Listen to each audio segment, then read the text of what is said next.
اللہ نے یہ وطن 9 مئی جیسے یوم سیاہ کے لیے نہیں بلکہ 28 مئی جیسے روشن دن کے لیے عطا کیا ہے۔ سابق وزیر اعظم نواز شریف کا لاہور لبرٹی چوک پر یوم تکبیر کی تقریب میں لندن سے لائیو خطاب، کہا کہ ملک کو ایٹمی طاقت بنایا، خواہش ہے ملک 7ویں ایٹمی قوت کے ساتھ دنیا کی 7ویں معاشی اور اقتصادی طاقت بھی بنے۔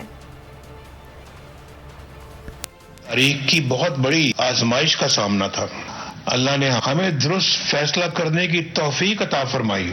پاکستان دنیا کی 7ویں ایٹمی طاقت بن کر ابھرا، یہ ہے ایبسلیوٹلی ناٹ۔ یہ آرزو ہے کہ پاکستان ہر شعبے میں ایٹمی طاقت جیسا بنے، پاکستان کو نفرتوں کی آگ میں جھونکنے والے آج بے نقاب ہو گئے ہیں۔ 9 مئی اور 28 مئی دو الگ الگ علامتیں ہیں، ایک تباہی اور بربادی کی علامت ہے، دوسری ترقی، خوشحالی، فخر اور ناقابل تسخیر دفاع کی علامت ہے۔ یقین ہے پاکستان کا بچہ 9 مئی سے نفرت اور 28 مئی سے محبت کرتا رہے گا۔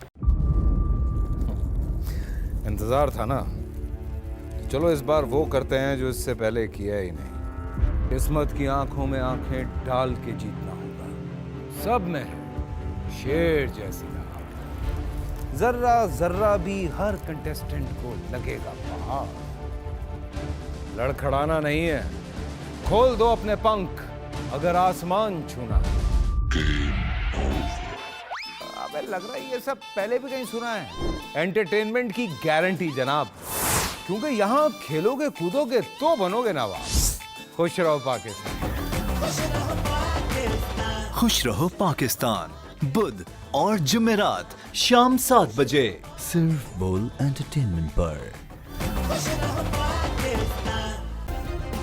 سبسکرائب کریں اور بیل دبائیں تاکہ کوئی خبر رہ نہ جائے۔